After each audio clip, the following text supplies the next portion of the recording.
یا رحیم یا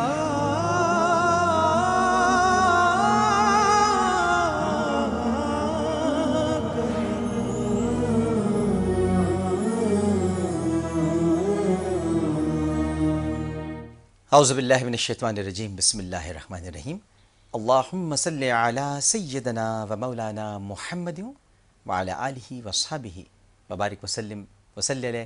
السلام علیکم ناظرین اور جمعہ کریم۔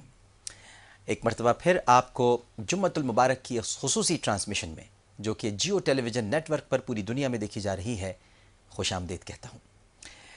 ناظرین محترم، بعض لوگ زندگی کو اپنے لیے بوجھ اور دوسروں کے لیے مصیبت بنائے رکھتے ہیں۔ اس بیماری کا علاج شکر گزاری ہے۔ اللہ تعالیٰ کے ہم پر اتنے احسانات ہیں کہ اگر دنیا کے سارے درختوں کے قلم بنا لیے جائیں اور 7 سمندر سیاہی میں تبدیل ہو جائیں تو بھی اللہ سبحانہ و تعالیٰ کے احسانات کا تذکرہ ختم نہیں ہوگا۔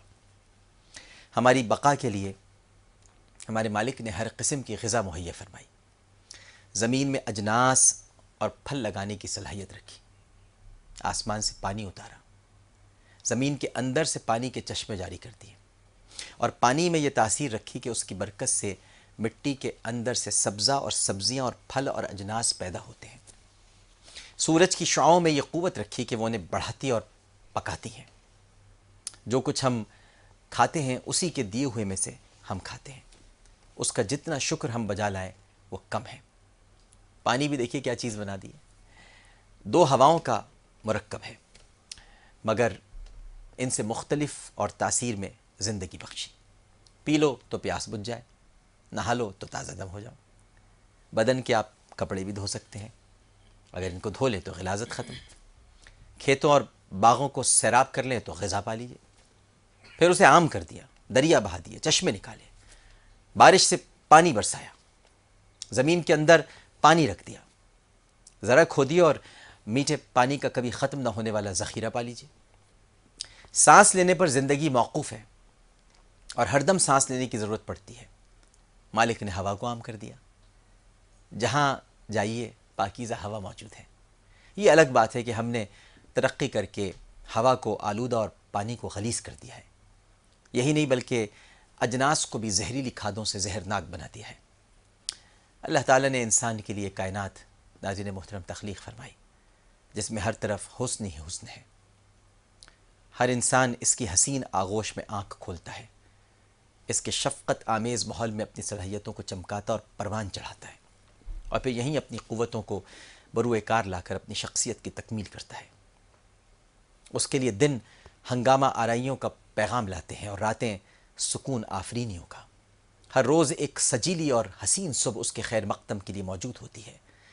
ہر چاشت اسے دعوت عمل دیتی ہے، ہر دوپہر اسے ترقی کے نصف النہار کی طرف بلاتی ہے، اور ہر شام اپنی تمام تر رنگینیوں کے ساتھ اسے رخصت کرنے آتی ہے تاکہ وہ رات کو آرام کر کے اگلی صبح کے لیے تیار ہو جائے۔ انسان باہر نکلتا ہے تو پھول اس کے لیے جنت نگاہ بنتے ہیں، درخت اس کے لیے سایہ مہیا کرتے ہیں، پودوں سے پھل پیش کرتے ہیں، حیوانات سواری کے لیے حاضر ہو جاتے ہیں، اور بلند پہاڑ اس کی تعظیم کے لیے اٹینشن کھڑے ہوتے ہیں۔ لیکن انسان بہت ہی کم شکر ادا کرتا ہے۔ تو آئیے آج کی ٹرانسمیشن کا آغاز ہم اس پیغام کے ساتھ کریں، جمعہ کریم کے اس پیغام کے ساتھ کہ اللہ تعالیٰ کا شکر جو ہم نے ادا کرنا چھوڑ دیا ہے اور کرتے ہیں تو بہت ہی کم شکر ادا کرتے ہیں، آج جمعے سے ہی آغاز کریں۔ ہماری زبان صرف ستائش گوئی سے نغمہ گو ہو، اللہ کا شکر ادا کریں، اس کی تعریف کریں، اس کی تسبیح کریں، اور اس نے تو ہمیں اتنا اچھا طریقہ شکر کرنے کا سکھا دیا ہے۔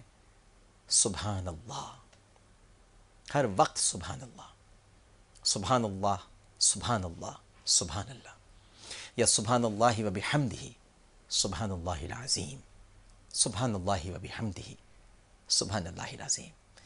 تو اسی سے جمعہ کریم کا آغاز کرتے ہیں۔ ایک چھوٹا سا وقفہ لینے کے لیے جا رہا ہوں، وقفے کے بعد انشاءاللہ قاری محمد ابراہیم کاسی صاحب ہمارے ساتھ تشریف فرما ہوں گے، اور سب سے بہترین کلام کے ساتھ ہم باقاعدہ آغاز کریں گے ایک چھوٹا سا وقفہ جمعہ کریم.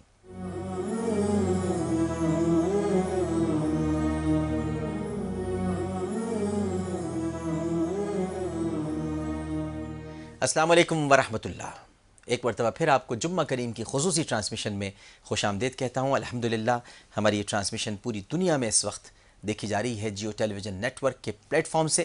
تو اب ہے سب سے بہترین کلام، اور ہمارے ساتھ موجود ہیں عالم اسلام کے ممتاز قاری. بہت ہی خوبصورت لہن سے اللہ سبحانہ و تعالی نے انہیں نوازا ہے، اور آج پھر ہمارے ساتھ موجود ہیں قاری محمد ابراہیم قاسی صاحب. السلام علیکم. وعلیکم السلام ورحمۃ اللہ. مزاج گرامی بخیر. الحمدللہ. آپ کا ایک بار پھر شکریہ کہ آپ اپنی مصروفیات میں سے وقت نکال کر تشریف لائے جی بہت ہمارے قلوب کو معطر کرنے کے لیے، جزاک اللہ خیرا. اور اس پوری محفل کو منور کرنے کے لیے. شکرا. بسم اللہ.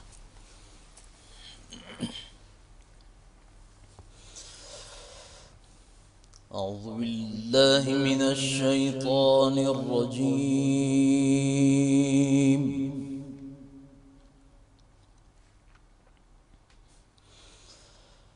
بسم اللہ الرحمن الرحیم. سبحان اللہ.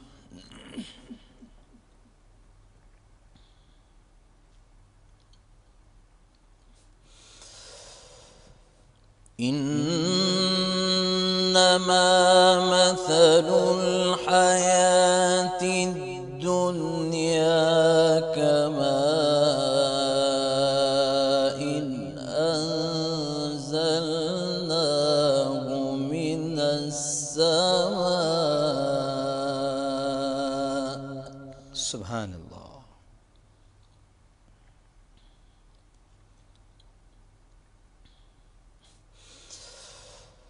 فاختلط به نبات الأرض مما يأكل الناس والأنعام.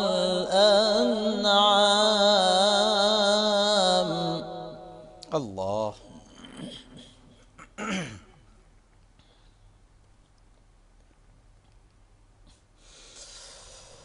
حتى إذا أخذت الأرض زخرفها وزينت وظن أهلها اللہ.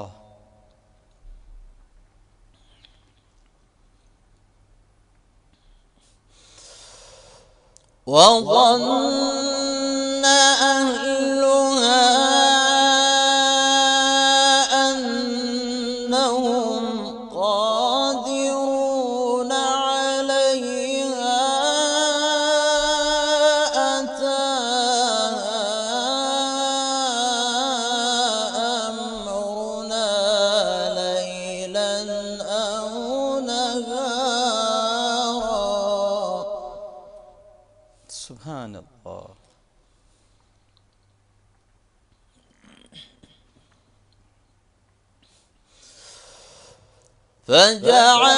فجعلناها حصيدا كأن لم تغن بالأمس كذلك نفصل الآيات لقوم يتفكرون.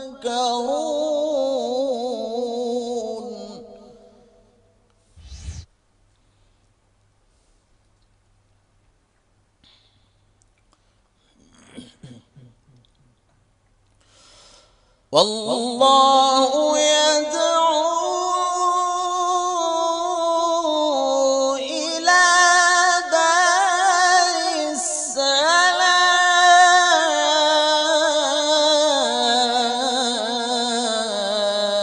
السلام.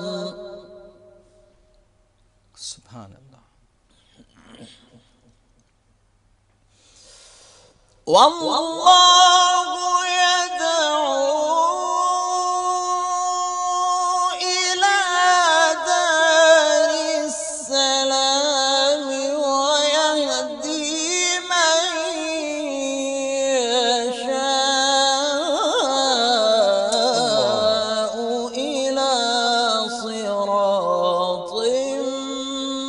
مستقيم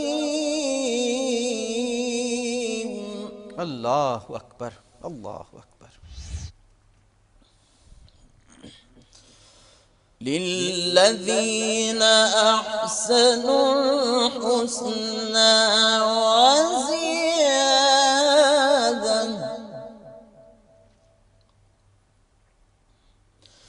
للذين أحسنوا الحسنى وزيادة اللہ اکبر، اللہ اکبر۔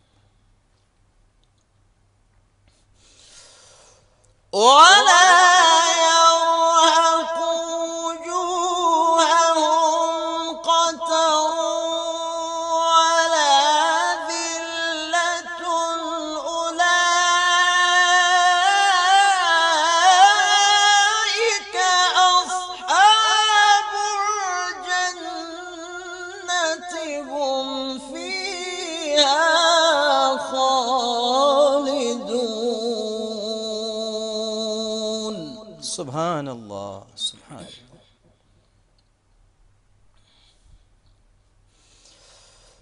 للذين أحسنوا الحسنى وزيادة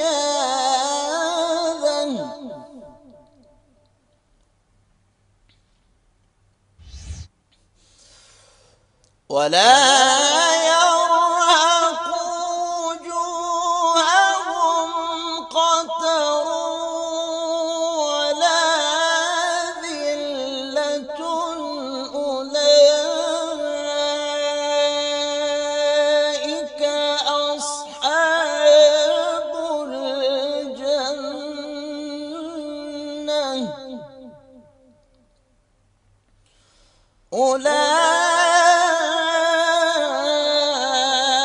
أولئك أصحاب الجنة هم فيها سبحان خالدون اللہ، سبحان اللہ۔ صدق الله العظيم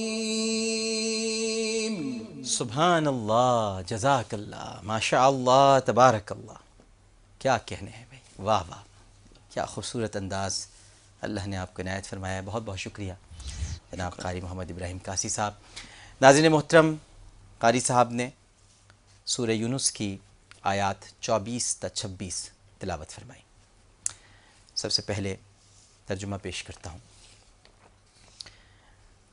میرے رب کا ارشاد ہے، بس دنیا کی زندگی کی مثال تو اس پانی جیسی ہے جسے ہم نے آسمان سے اتارا، پھر اس کی وجہ سے زمین کی پیداوار خوب گھنی ہو کر اگی،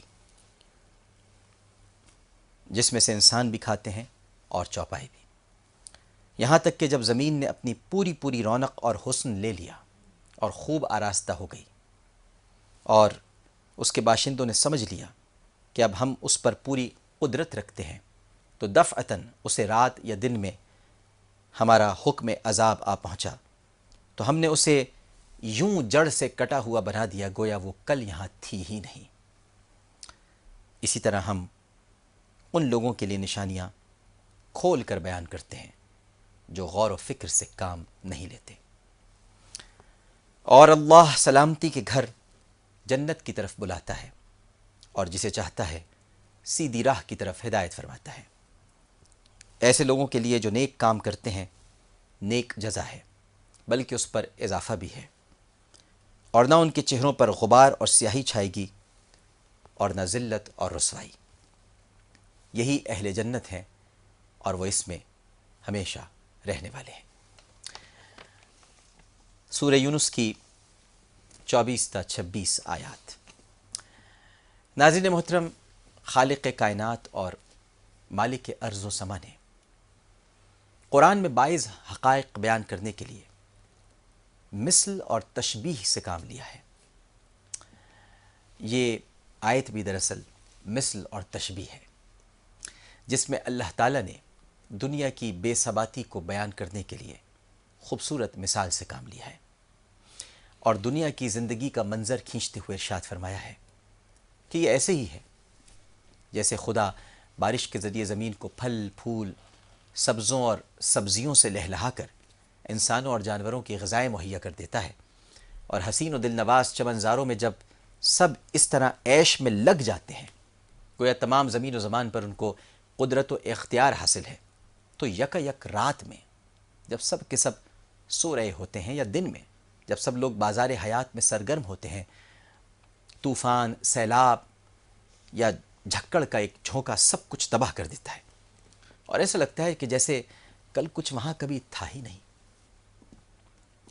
ان آیات میں ہمارے لیے سبق یہ ہے کہ دنیا کی رونقوں اور رنگینیوں، اس کی بہاروں، فضاؤں اور دل فریب نظاروں میں کھو کر اپنی آخرت سے غافل نہ ہوں، اور اپنی موت کو یاد رکھیں، اور آئندہ آنے والی ہمیشہ ہمیشہ کی زندگی کی تیاری کرتے رہیں۔ حجت الاسلام امام غزالی رحمہ اللہ تعالی، انہوں نے یہ بات بڑے اچھے انداز میں سمجھائی۔ وہ فرماتے ہیں کہ ایک آدمی جا رہا تھا، ایک شیر اس کے پیچھے بھاگا، اس کے قریب کوئی درخت بھی نہیں تھا کہ جس پر وہ چڑھ جاتا۔ اسے ایک کنواں نظر آیا، اس نے سوچا کہ میں کنویں میں چھلانگ لگا دیتا ہوں، جب شیر چلا جائے گا تو میں بھی کنویں سے باہر نکل آؤں گا۔ جب اس نے چھلانگ لگانے کے لیے غور سے دیکھا تو کنویں میں پانی کے اوپر ایک کالا ناگ تیرتا ہوا نظر آیا۔ اب پیچھے شیر تھا، نیچے کنویں میں کالا ناگ تھا، اور وہ اور زیادہ پریشان ہو کر سوچنے لگا کہ اب میں کیا کروں۔ اسے کنویں کی دیوار پر کچھ گھاس اگی ہوئی نظر آئی۔ اس نے سوچا کہ میں اس گھاس کو پکڑ کر لٹک جاتا ہوں، نہ اوپر رہوں کہ شیر کھائے اور نہ نیچے جاؤں کہ سانپ ڈسے، میں درمیان میں لٹک جاتا ہوں، جب شیر چلا جائے گا تو میں بھی باہر نکل آؤں گا۔ تھوڑی دیر کے بعد اس نے دیکھا کہ ایک کالا اور سفید چوہا دونوں اسی گھاس کو کاٹ رہے ہیں جس گھاس کو پکڑ کر وہ لٹک رہا تھا۔ اب اسے اور زیادہ پریشانی ہوئی، اور اس پریشانی کے عالم میں جب اس نے ادھر ادھر دیکھا تو اسے قریب ہی شہد کی مکھیوں کا ایک چھتا نظر آیا۔ اس پر مکھیاں تو نہیں تھیں مگر وہ شہد سے بھرا ہوا تھا۔ یہ چھتا دیکھ کر اسے خیال آیا کہ ذرا دیکھوں تو صحیح اس میں کیسا شہد ہے۔ چنانچہ اس نے ایک ہاتھ سے گھاس کو پکڑا اور دوسرے ہاتھ کی انگلی پر جب شہد لگا کر چکھا تو اسے بڑا مزہ آیا۔ اب وہ اسے چاٹنے میں مشغول ہو گیا، نہ اسے شیر یاد رہا اور نہ ناگ یاد رہا اور نہ ہی اسے چوہے یاد رہے۔ اب سوچئے کہ اس کا انجام کیا ہوگا۔ کہتے ہیں کہ اے دوست، تیری مثال اسی انسان کی سی ہے۔ ملک الموت شیر کی مانند تیرے پیچھے لگا ہوا ہے، قبر کا عذاب اس سانپ کی صورت میں تیرے انتظار میں ہے، کالا اور سفید چوہا یہ تیری زندگی کے دن اور رات ہیں، گھاس تیری زندگی ہے جسے چوہے کاٹ رہے ہیں، اور شہد کا چھتا دنیا کی لذتیں ہیں جن سے لطف اندوز ہونے میں تو لگا ہوا ہے، تجھے کچھ یاد ہی نہیں۔ سوچ کہ تیرا انجام کیا ہوگا، کیا انجام ہوگا۔ واقعی بات یہی ہے کہ انسان دنیا کی لذتوں میں پھنس کر اپنے رب کو ناراض کر لیتا ہے۔ کوئی کھانے پینے کی لذتوں میں پھنسا ہوا ہے اور کوئی اچھے عہدے اور شہرت کی لذت میں پھنسا ہوا ہے۔ یہی لذتیں انسان کو آخرت سے غافل کر دیتی ہیں۔ کسی کو پوزیشن کی لذت سوار ہے، کسی کو شہرت کی لذت سوار ہے، طاقت، قیادت، حکومت، اقتدار، سلطنت۔ اس لیے جہاں ترک دنیا کا لفظ آئے گا اس سے مراد ترک لذات اور شہوات ہیں۔ ترک دنیا سے کبھی یہ مراد نہیں ہوتی کہ دنیا چھوڑ دیں، ترک دنیا سے مراد ہی دنیا کی لذتوں اور شہوتوں سے دور ہو جائے، یعنی اپنی عاقبت کو سنوارنے کے لیے ناجائز لذتوں اور شہوت کے کاموں کو چھوڑنا پڑے گا۔ ناجائز لذت، جائز لذت کی بات نہیں ہو رہی، ناجائز لذت۔ اللہ تعالی ہم سب کی سیدھے راستے کی طرف رہنمائی فرمائے اور ہمیں دنیا کو اسی طرح برتنے کی توفیق عطا فرمائے جس طرح برتنے کا حکم اللہ اور اس کے رسول صلی اللہ علیہ وآلہ وسلم نے دیا ہے۔ ایک چھوٹا سا وقفہ لینے کے لیے جا رہے ہیں۔ بہت بہت شکریہ قاری محمد ابراہیم قاسی صاحب، آپ اتنی دور سے تشریف لاتے ہیں، کوئٹہ سے، بلوچستان سے، اور اتنی محبت سے قیام فرماتے ہیں۔ آپ کو انتظار بھی کرنا پڑتا ہے، آپ کی بڑی محبت ہے۔ نہیں، آپ کی اصل میں محبت ہے۔ رمضان میں انشاءاللہ آپ کے ساتھ انشاءاللہ یہ سلسلہ جاری رہے گا، بلکہ رمضان کا تو سب کو ابھی سے انتظار ہو رہا ہے کہ بھئی قاری ابراہیم قاسی صاحب کا جو انداز رمضان المبارک میں ہوتا ہے اس کے تو کیا کہنے ہیں، ماشاءاللہ ماشاءاللہ۔ ایک چھوٹا سا وقفہ لینے جا رہے ہیں، وقفے کے بعد انشاءاللہ دوبارہ حاضر ہوں گے سب سے بہترین نصیحت کے ساتھ۔ السلام علیکم ورحمۃ اللہ، جمعہ کریم۔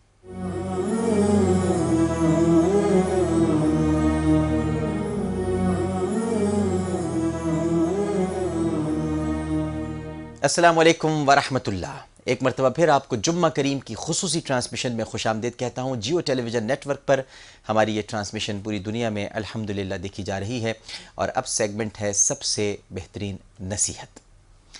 ناظرین محترم، سب سے بہترین نصیحت نبی کریم صلی اللہ علیہ وآلہ وسلم کی حدیث پاک ہوتی ہے، جو سرکار دو عالم صلی اللہ علیہ وآلہ وسلم نے ہم سے بہت ساری باتیں کہی ہیں، اور کچھ باتیں ایسی ہیں جنہیں ہمیں اپنی گرہ سے باندھ لینا چاہیے۔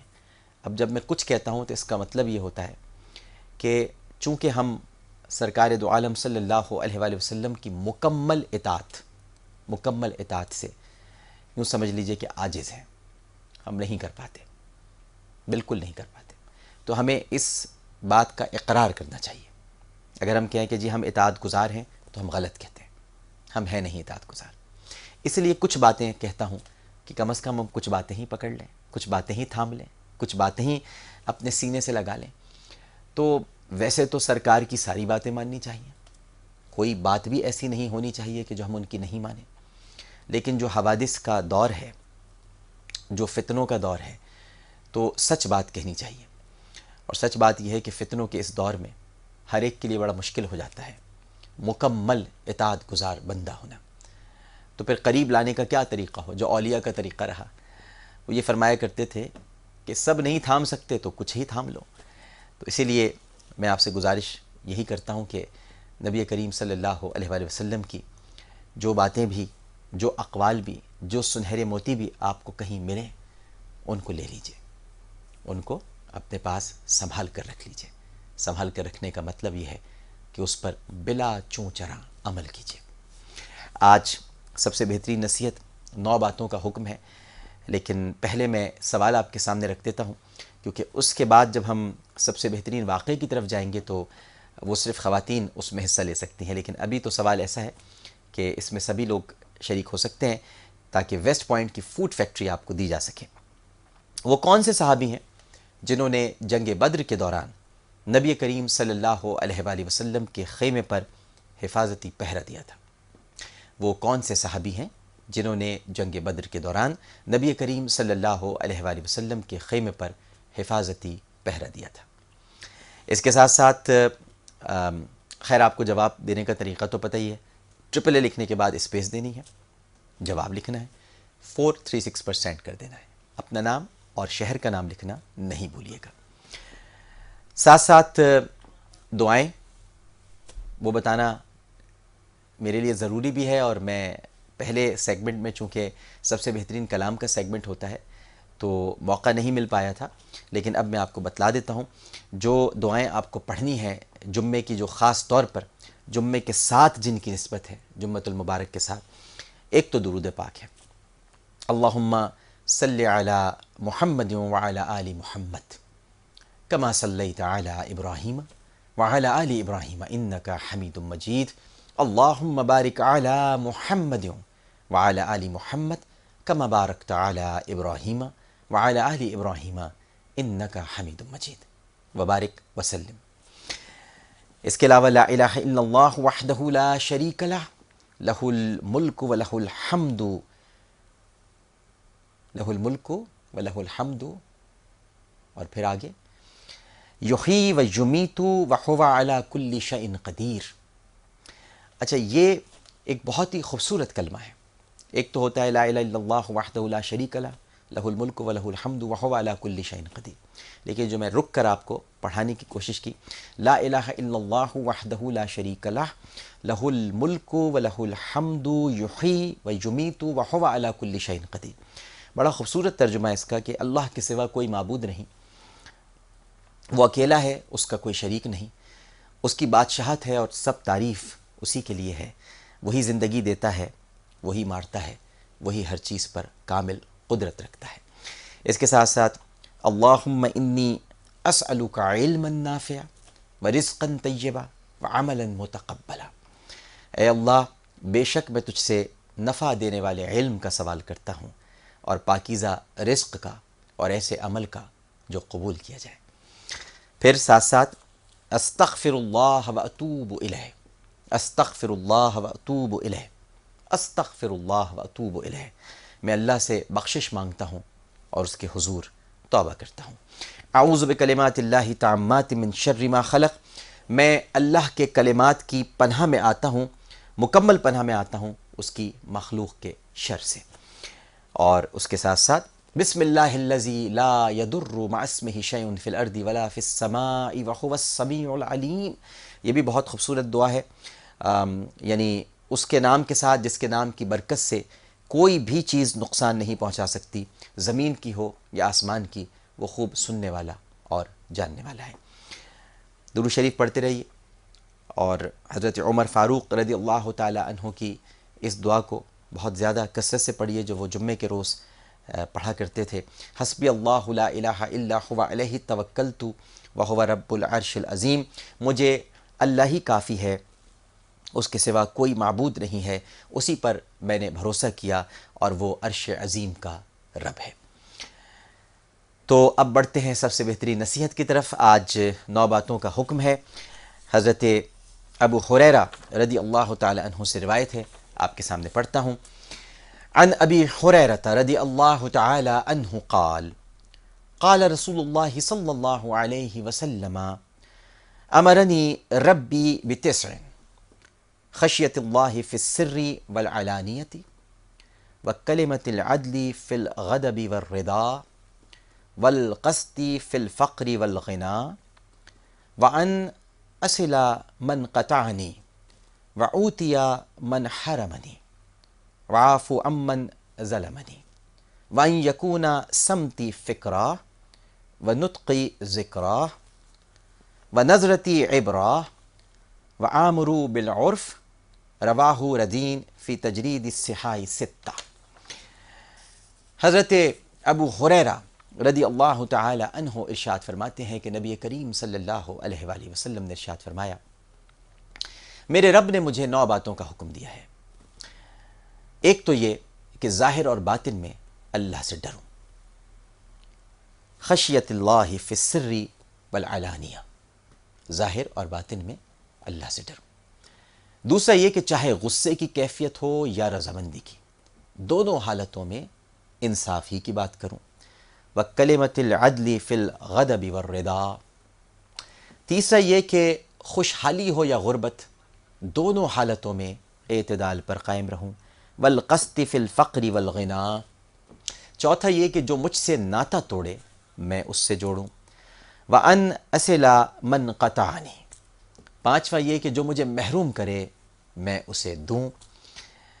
وَأُوتِيَ مَنْ حَرَمَنِي، چھٹا یہ کہ جو مجھ پر ظلم و زیادتی کرے میں اس سے درگزر کر دوں۔ وَعَافُ عَمَّنْ ظَلَمَنِي، ساتواں یہ کہ میری خاموشی غور و فکر کی خاموشی ہو۔ وَأَنْ يَكُونَ سَمْتِ فِكْرًا، آٹھواں یہ کہ میری گفتگو ذکر الہی کی گفتگو ہو۔ وَالنُّطْقِ ذِكْرًا،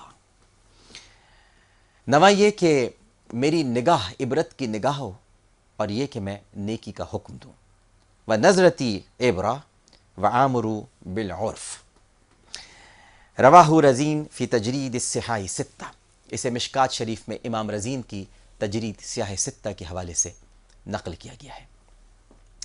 بڑی پیاری حدیث ہے ناظرین محترم، اللہ کے رسول کا ارشاد ہے، ایک مرتبہ پھر آپ کے سامنے پڑھ دیتا ہوں۔ 9 باتیں ہیں، بڑی پیاری باتیں ہیں۔ قال رسول اللہ صلی اللہ علیہ وسلم امرنی ربی بتسع خشیت اللہ فی السر والعلانیہ وکلمۃ العدل فی الغضب والرضا والقسط فی الفقر والغنا وان اصل من قطعنی وأوتی من حرمنی وعاف عمن ظلمنی وان یکون سمت فکرا ونطق ذکرا ونظرت عبرا وآمروا بالعرف۔ میرے رب نے مجھے 9 باتوں کا حکم دیا ہے اور 9 باتیں آپ کے سامنے میں نے بیان کی۔ ناظرین محترم، اگر ہم سب نبی کریم صلی اللہ علیہ وآلہ وسلم کی ان احادیث کے دامن کو تھام کر رکھیں، میرا ایمان ہے، میرا یقین ہے، ہم کبھی بھٹک نہیں سکتے۔ بس احادیث کے دامن کو تھام لیجئے، سرکار جو دیں اسے لے لیجئے، جس سے روکیں اس سے رک جائیے۔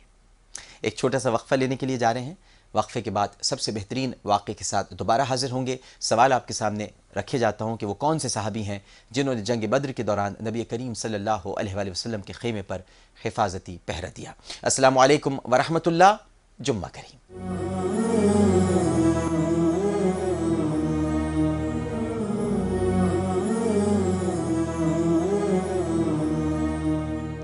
السلام علیکم ورحمۃ اللہ، جمعہ کریم خصوصی ٹرانسمیشن جو جیو ٹیلی ویژن نیٹ ورک پر دیکھی جا رہی ہے، آپ کو ایک مرتبہ پھر خوش آمدید کہتا ہوں۔ گھروں میں تیاریاں کہاں تک پہنچی جناب؟ نماز کا وقت بہت قریب ہے، تو کپڑے استری ہو گئے، خوشبو بھی آج لگانی ہے، غسل بھی کرنا ہے، اچھے کپڑے بھی پہننے ہیں، سورہ کہف کی تلاوت بھی کرنی ہے، اس لیے کہ سورہ کہف، سورہ واقعہ، سورہ جمعہ، مزمل، مدثر، یہ وہ صورتیں ہیں، سورہ ملک، کہ نبی کریم صلی اللہ علیہ وآلہ وسلم سے ثابت ہیں، مسنون ہیں۔ جمعے کے روز آپ یہ ارشاد فرماتے تھے کہ ان کی تلاوت کرنی چاہیے، خاص طور پر سورہ کہف، اس کی ابتدائی 10 آیات اور آخری 10 آیات، ان کو تو یاد کر لینا چاہیے۔ اب بھلا پوچھے کیوں یاد کر لینا چاہیے؟ کیونکہ نبی کریم صلی اللہ علیہ وآلہ وسلم ارشاد فرماتے ہیں کہ ابتدائی 10 آیات اور آخری 10 آیات جو بھی یاد کر لیتا ہے وہ دجال کے فتنے سے محفوظ رہتا ہے۔ دجال ایک بہت بڑا فتنہ ہے، ہم کہہ دیتے ہیں صرف ایک فتنہ ہے، لیکن حقیقتاً سرکار دو عالم صلی اللہ علیہ وآلہ وسلم، سرکار دو عالم صلی اللہ علیہ وآلہ وسلم اس فتنے سے پناہ مانگا کرتے تھے۔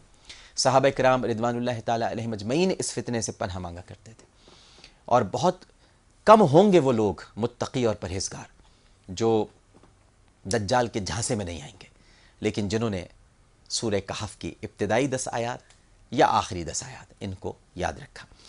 اس کے ساتھ ساتھ جو اذکار ہیں وہ آپ نے کرتے رہنا ہے، درود شریف کی کثرت کرنی ہے، درود تمام اذکار کا، وظائف کا تاج ہے، تو اس کو پڑھتے رہنا ہے۔ ساتھ ساتھ اعوذ بکلمات اللہ تامات من شر ما خلق، یا حی یا قیوم برحمتک استغیث اصلح لی شانی کلہ ولا تکلنی الی نفسی طرفۃ عین، اللہم عافنی فی بدنی، اللہم عافنی فی سمعی، اللہم عافنی فی بصری، لا الہ الا انت، اللہم انی اعوذ بک من الکفر والفقر واعوذ بک من عذاب القبر، لا الہ الا انت۔ 3 مرتبہ اس کو پڑھنا چاہیے۔ ویسے کثرت سے بھی آپ ورد کر سکتے ہیں۔ لا الہ الا اللہ وحدہ لا شریک لہ، لہ الملک ولہ الحمد وہو علی کل شیء قدیر، حسبی اللہ لا الہ الا هو علیہ توکلت وہو رب العرش العظیم۔ اور اس کے ساتھ ساتھ اللہم انت ربی لا الہ الا انت خلقتنی وانا عبدک وانا علی عہدک ووعدک ما استطعت، اعوذ بک من شر ما صنعت، ابو لک بنعمتک علی وابو بذنبی فاغفر لی فانہ لا یغفر الذنوب الا انت۔ ہم چلتے ہیں اب سب سے بہترین واقعے کی طرف۔ تیاریاں مگر جاری رہنی چاہیے۔ خواتین اپنی بہنوں سے، اپنی ماؤں سے گزارش کروں گا کہ صاحبان تو بہت سارے دفتر میں ہوں گے، لیکن جو صاحبان گھر میں تشریف لائیں گے نماز جمعہ کے لیے، ان کے لیے جو آپ اہتمام کر سکتی ہیں وہ کر دیجئے۔ کپڑے وغیرہ ظاہر ہے کہ خواتین ہی استری کرتی ہیں، ویسے تو خود ہی مردوں کو کرنے چاہیے اپنے کپڑے خود استری، لیکن ہمارے ہاں یہ خود ہم نے یہ ڈیوٹی لگا دی ہے کہ یہ عورتوں کا کام ہے۔ در حقیقت ہمارے نبی صلی اللہ علیہ وآلہ وسلم، جن کا ہم ہر وقت تذکرہ کرتے ہیں، ہمارے آقا اپنے کام خود کیا کرتے تھے، اپنے نالین پاک بھی آپ خود ہی گانٹھ لیا کرتے تھے، اپنے کپڑوں پر آپ پیوند بھی خود ہی لگا دیتے تھے۔ تو اگر ہم ان کے سچے عاشق ہیں تو اپنے کپڑوں پر ہمیں استری بھی خود ہی کر لینا چاہیے۔ لیکن چلیے، ایک ٹریڈیشن بن چکی ہے، ایک روایت بن چکی ہے، تو میں اپنی ماؤں بہنوں سے ہی یہ کہوں گا کہ صاحبان کے کپڑے تیار کر لیجئے۔ بچے اسکول سے آنے والے ہوں گے، ان کی تیاری مکمل ہونی چاہیے، کھانا بھی آپ نے بنانا ہے، بہت ساری ذمہ داریاں ہوتی ہیں خواتین کی، اور آج جمعہ کریم بھی ہے۔ تو سب سے بہترین واقعہ آج ہم حضرت ام کلثوم رضی اللہ تعالی عنہ سے متعلق آپ کو بتائیں گے۔ آپ کے نام کے متعلق تمام جو کتب ہیں وہ خاموش ہیں، اس لیے آپ اپنی کنیت ام کلثوم ہی سے مشہور ہیں۔ باپ کا نام عقبہ بن ابی معیط اور ماں کا نام اردی بنت قریس تھا، جو سیدنا عثمان ذو النورین کے اخیافی بھائی تھے، یعنی اخیافی بھائی تھے، دونوں کی ماں ایک تھی۔ حضرت ام کلثوم رضی اللہ تعالی عنہ کے جو والد تھے یا عقبہ بن ابی معیط، یہ اسلام کا سخت دشمن تھا، لیکن بیٹی کو اللہ سبحانہ و تعالی نے صالح فطرت عطا کی تھی، چنانچہ نہایت نامساعد حالات میں بھی انہوں نے اسلام قبول کر لیا اور اپنے خاندان کی مخالفت کی آپ نے کبھی بھی کوئی پرواہ نہیں کی۔ جب نبی کریم صلی اللہ علیہ وآلہ وسلم اور دوسرے مسلمانوں نے مدینہ کی طرف ہجرت کی تو حضرت ام کلثوم رضی اللہ تعالی عنہ کا دل بھی ہجرت کے لیے تڑپ اٹھا، لیکن ابھی ناقد خدا تھی، باپ اور بھائی کڑی نگرانی رکھتے تھے، اس لیے ان کا بس نہیں چلا، حتیٰ کہ حدیبیہ کا واقعہ پیش آ گیا۔ یاد ہے آپ کو حدیبیہ، صلح حدیبیہ؟ حدیبیہ میں کفار مکہ اور نبی کریم صلی اللہ علیہ وآلہ وسلم کے مابین ایک معاہدہ ہوا، اور جو معاہدہ ہوا اس میں ایک شرط یہ بھی تھی کہ اگر قریش کا کوئی آدمی، خواہ وہ مسلمان ہی کیوں نہ ہو، مدینے آئے گا تو مسلمانوں کو اسے واپس مکے بھیج دینا ہوگا۔ اتفاق سے حضرت ام کلثوم رضی اللہ تعالی عنہ کو مدینے کی طرف ہجرت کرنے کا موقع صلح حدیبیہ کے بعد میسر آیا۔ وہ کفر و شرک کے ماحول میں بڑی مشکل سے اپنی زندگی کے دن گزار رہی تھیں۔ ان کے باپ اور بھائی ہر وقت نبی کریم صلی اللہ علیہ وآلہ وسلم اور میرے آقا صلی اللہ علیہ وآلہ وسلم کے دین حق کے خلاف زبان درازی کرتے تھے۔ حضرت ام کلثوم رضی اللہ تعالی عنہ نبی کریم کے متعلق نازیبہ باتیں سن کر دل محسوس کر رہ جاتی۔ عورت ذات تھیں اور کچھ نہ کر سکتی تھیں، یہی چاہتی تھیں کہ اڑ کر اس ناپاک ماحول سے دور ہو جائیں اور رحمت للعالمین صلی اللہ علیہ وآلہ وسلم کے قدموں میں پہنچ جائیں۔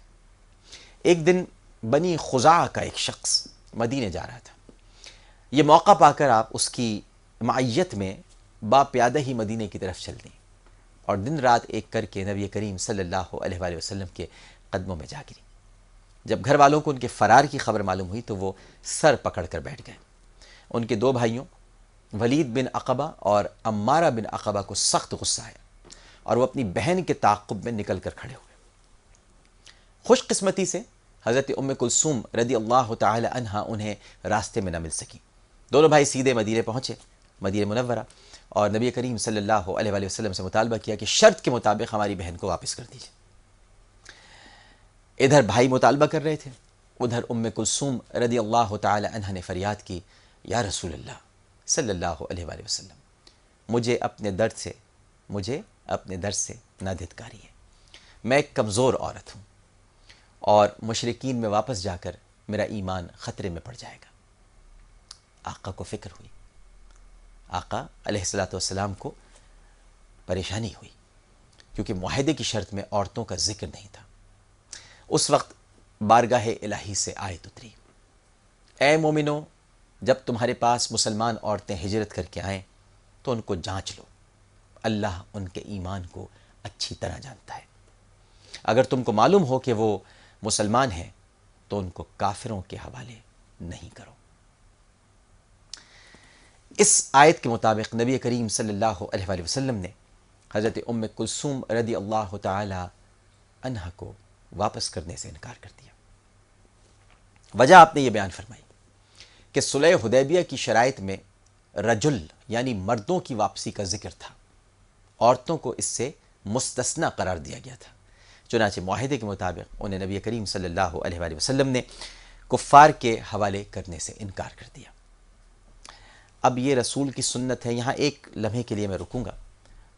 رسول کی سنت بھی ہے، اللہ کا حکم بھی ہے، بلکہ یوں کہا جائے تو زیادہ بہتر ہوگا، پہلے اللہ کا حکم ہے اور پھر رسول کی سنت۔ اللہ کا حکم کیا ہے کہ مسلمان عورت کو کافروں کے حوالے نہیں کرو۔ آپ سمجھ رہے ہوں گے کہ میں کہاں جا رہا ہوں۔ اللہ کے رسول صلی اللہ علیہ وآلہ وسلم نے اس آیت پر جو آپ پر نازل ہوئی، جو آپ کے قلب اطہر پہ نازل ہوئی، آپ نے عمل کیا اور صاف کہہ دیا کہ چونکہ یہ مسلمان ہے لہٰذا میں تمہارے حوالے نہیں کروں گا، چاہے معاہدہ کچھ بھی ہو، چاہے معاہدہ کچھ بھی ہو۔ تو ناظرین محترم، چاہے معاہدہ کچھ بھی ہو، ہم نے تو ڈاکٹر عافیہ کو حوالے کر دیا، ہم نے ڈاکٹر عافیہ کو کفار کے حوالے کر دیا، چاہے معاہدہ کچھ بھی ہو۔ بس اتنی سی بات آپ سے کہنی تھی۔ اس کے ساتھ حضرت ام کلثوم رضی اللہ تعالی عنہ نے اللہ کا شکر ادا کیا اور ان کے بھائی نامراد مکے کو لوٹ گئے۔ ہادی برحق صلی اللہ علیہ وآلہ وسلم نے ام کلثوم رضی اللہ تعالی عنہ کی بہت قدر افزائی کی اور اپنے منہ بولے بیٹے حضرت زید بن حارثہ رضی اللہ تعالیٰ عنہ سے آپ کو بیعت دیا۔ یہ اس وقت منہ بولے بیٹے تھے، کیونکہ آپ کو معلوم ہے کہ اس کے بعد پھر جب قرآن کا واضح اور صریح حکم نازل ہو گیا تو پھر ان کو کسی نے منہ بولے بیٹا کبھی نہیں کہا۔ جب حضرت زید رضی اللہ تعالیٰ عنہ نے غزوہ موتا میں شہادت پائی تو حضرت زبیر بن العوام رضی اللہ تعالیٰ عنہ سے آپ کا نکاح ہوا، ان سے آپ کا نباہ نہیں ہو سکا اور طلاق تک نوبت پہنچی۔ پھر حضرت عبد الرحمن بن عوف رضی اللہ تعالیٰ عنہ سے آپ کا نکاح ہوا۔ جب انہوں نے وفات پائی تو حضرت عمر بن العاص رضی اللہ تعالیٰ عنہ فاتح مصر جو تھے ان کے عقد نکاح میں آپ آئیں، اور اس نکاح کے 1 مہینے بعد ہی حضرت ام کلثوم رضی اللہ تعالیٰ عنہ نے وفات پائی۔ اس وقت حضرت عمر بن العاص رضی اللہ تعالیٰ عنہ مصر کے حاکم تھے۔ حضرت زید بن حارثہ رضی اللہ تعالیٰ عنہ اور عمر بن العاص رضی اللہ تعالیٰ عنہ سے آپ کی کوئی اولاد نہیں ہوئی۔ حضرت زبیر رضی اللہ تعالیٰ عنہ سے 1 لڑکی زینب اور حضرت عبد الرحمن بن عوف رضی اللہ تعالیٰ عنہ سے 4 لڑکے ابراہیم، حمید، محمد اور اسماعیل پیدا ہوئے۔ حضرت ام کلثوم رضی اللہ تعالیٰ عنہ سے کئی احادیث بھی مروی ہیں، اور مقام کا آپ اندازہ لگا لیجئے کہ جن کو نبی کریم صلی اللہ علیہ وآلہ وسلم کفار کے پاس جانے نہ دیں، جن کے لیے آیت اتری ہو، وہ خاتون کیا ہوں گی۔ یہ مقام اس سے بہتر کوئی دلیل نہیں ہے جس سے اندازہ لگایا جا سکتا ہو۔ واقعہ آپ نے سن لیا ناظرین محترم، اور آپ نے جان بھی لیا۔ آپ نے بتانا یہ ہے، سوال میں آپ کے سامنے رکھے جا رہا ہوں، اور چونکہ اس کے بعد یہ سوال میں صرف اور صرف خواتین ہی حصہ لے سکتی ہیں، لہٰذا سوال میں آپ کے سامنے رکھے جا رہا ہوں۔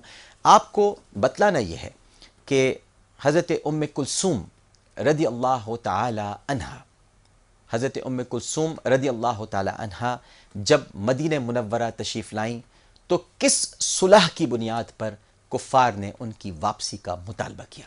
حضرت ام کلثوم رضی اللہ تعالی عنہا جب مدینہ منورہ تشریف لائیں تو کس صلح کی بنیاد پر کفار نے ان کی واپسی کا مطالبہ کیا۔ آپ نے صلح کا نام بتانا ہے اور بہت جلدی بتانا ہے، سوال بہت آسان ہے، دیکھتے ہیں کہ کون جلدی جلدی ہمیں یہ نام بتا دیتا ہے تاکہ ویسٹ پوائنٹ کی طرف سے مائکرو ویو اوون خوش نصیب کو دیا جا سکے، لیکن صرف خواتین اس مقابلے میں حصہ لے سکتی ہیں۔ ایک وقفہ لینے کے لیے جا رہا ہوں، وقفے کے بعد حاضر ہوں گے سب سے بہترین عقیدت کے ساتھ، اور آج سب سے بہترین عقیدت میں کیا ہونے والا ہے، ایک سرپرائز ہے، وہ سرپرائز آپ کو دیتے ہیں، لیکن ایک وقفے کے بعد۔ السلام علیکم ورحمۃ اللہ، جمعہ کریم۔